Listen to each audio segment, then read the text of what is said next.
Bismillahirrahmanirrahim. Assalamualaikum warahmatullahi wabarakatuh. Alhamdulillahi wa kafa. Assalatu wassalamu ala nabiyil mustafa wa ala alihi wa ashabihi ahli sidqi wal wafa. Asyhadu an la ilaha illallah wahdahu la syarikalah wa asyhadu anna Muhammadan abduhu wa rasuluh. Allahumma shalli wa sallim ala nabiyyina Muhammadin wa ala alihi wa ashabihi ajma'in, amma ba'd. Kaum muslimin rahimakumullah, di antara istri-istri Rasul ada seorang istri yang bernama Aisyah. Suatu ketika Aisyah terlibat dialog dengan Rasulullah SAW. Aisyah bertanya, "Ya Rasulullah, hal ataita, apakah engkau pernah kedatangan suatu peristiwa yaumun asyadu min yaumi Uhud? Apakah engkau pernah kedatangan peristiwa yang lebih besar, yang lebih mengharukan, yang lebih menyakitkan dibandingkan dengan peristiwa Uhud?" Kata Rasulullah, "Iya, bala, benar. Suatu ketika saya datang ke Taif untuk menyampaikan dakwah, untuk menyampaikan risalah Islam.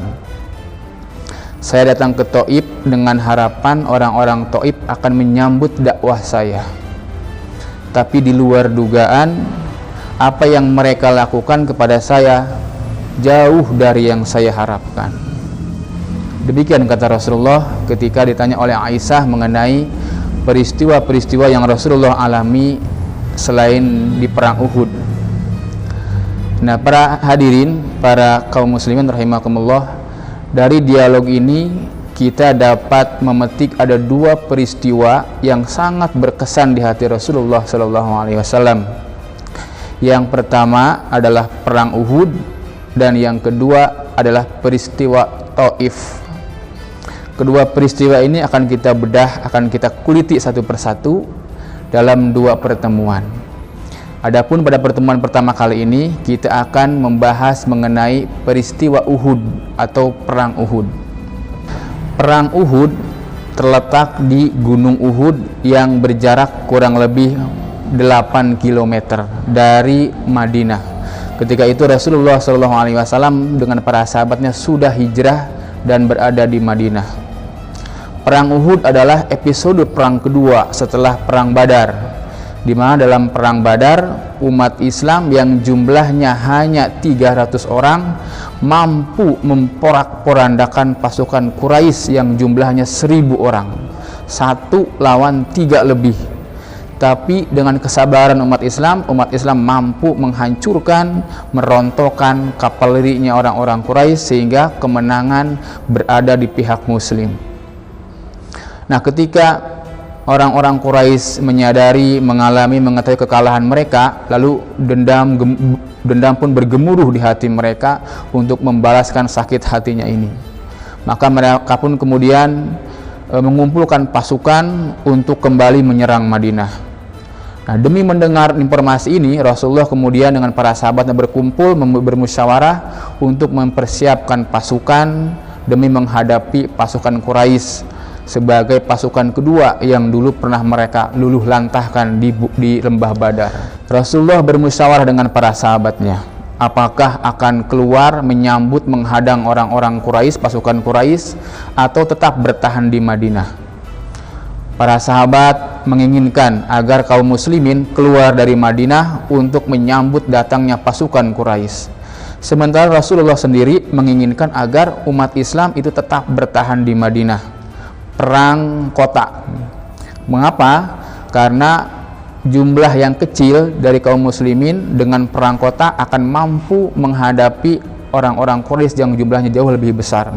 Demikian pemikiran Rasulullah SAW.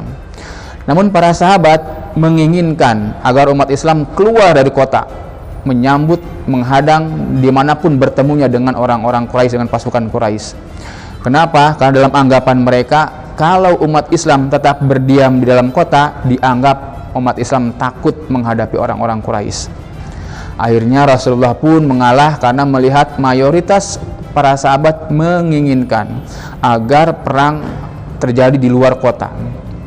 Mereka pun kemudian mempersiapkan segala sesuatunya dan berangkat menuju arah Mekah. Sampai kemudian dua pasukan bertemu di Gunung Uhud.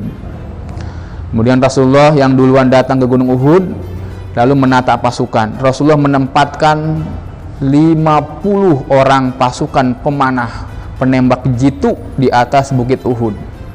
Dan Rasulullah berpesan kepada para sahabat, para pasukan yang ditempatkan di Gunung Uhud itu agar tidak turun gunung apapun yang terjadi. Tetap di posisinya untuk membidik, memanah para musuh dari atas gunung. Kemudian mereka pun menyanggupi dan kemudian perang berkecamuk di lembah Uhud itu. Pasukan Islam, pasukan pemanah dengan mudah menghancurkan orang-orang Quraisy dari atas gunung dengan membidik dari atas gunung sehingga orang-orang Quraisy porak-poranda. Singkat cerita, pasukan Quraisy hancur dan mereka pun tunggang langgang lari terbirit-birit. Nah, setelah pasukan Quraisy menjauh dari medan peperangan, para sahabat yang berada di bawah Gunung Uhud sibuk mengumpulkan ghanimah. Ghanimah itu harta rampasan perang yang diambil dari musuh yang sudah kalah perang.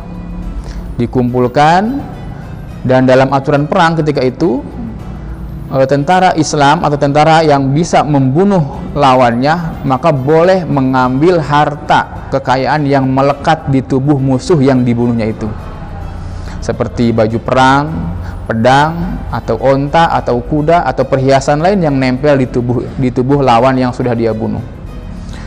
Nah, ketika pasukan Islam sibuk mengumpulkan ghanimah, harta rampasan perang di bawah Gunung Uhud itu, pasukan pemanah yang sudah selesai tugasnya di atas gunung, sudah tidak memanah lagi, melihat bahwa teman-temannya di bawah gunung sibuk mengumpulkan harta rampasan perang. Maka sebagian mereka berdiskusi, ayo kita turun, nanti kita nggak kebagian harta rampasan perang kalau di atas gunung terus. Sebagian yang lain mengingatkan, jangan turun. Rasulullah mengingatkan, apapun yang terjadi tidak boleh turun gunung, kita tetap harus berada di posisi ini.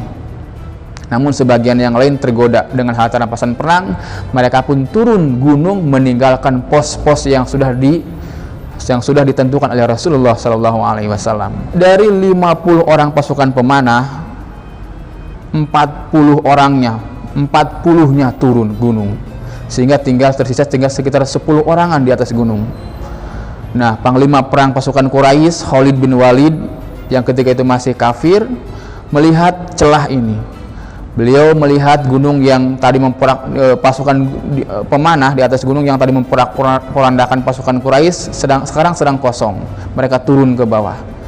Menurut Khalid ini kesempatan untuk mengambil alih posisi yang strategis itu.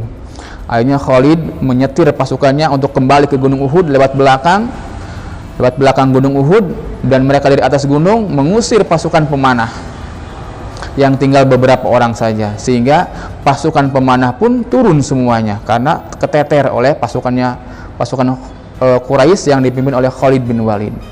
Maka praktis atas gunung atau Gunung Uhud dikuasai oleh pasukan Quraisy. Dan dari situlah kemudian Khalid bin Walid dengan pasukan Quraisy yang lainnya menembaki atau memanahi pasukan Islam yang berada di bawah gunung dengan tangkas, sehingga kemudian banyak pasukan Islam yang tewas di bawah terkena oleh panahnya Khalid bin Walid dan pasukan Quraisy.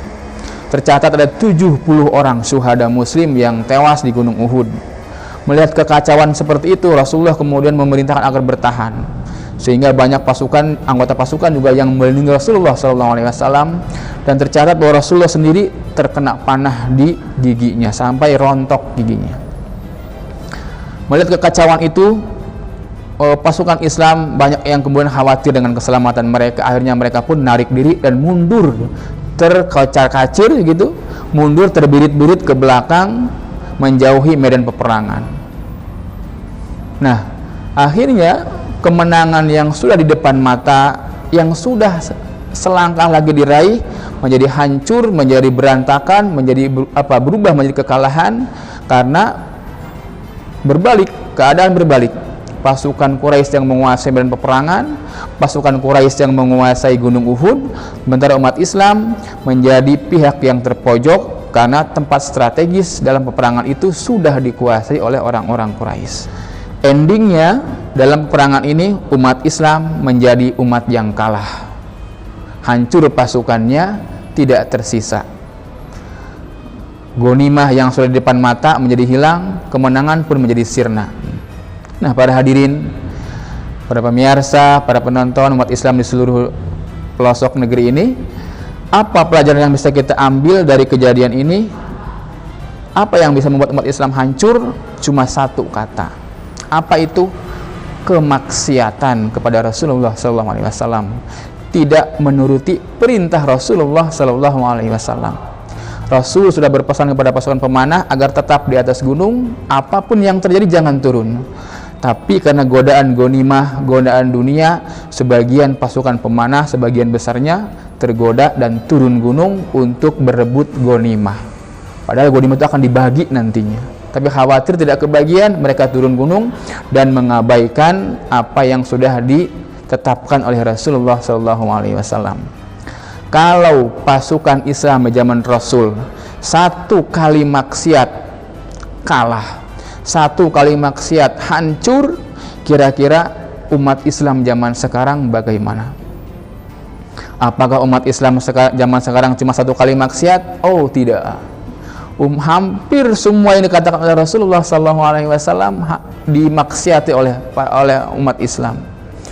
Rasul memerintahkan agar kita menutup aurat, mengenakan jilbab, para perempuan diabaikan. Rasul melarang berdua-duaan dengan yang bukan mahramnya, perempuan yang bukan mahramnya. Kita juga langgar dengan tradisi pacaran. Kemudian Rasul melarang kita memakan riba merajalela di mana-mana.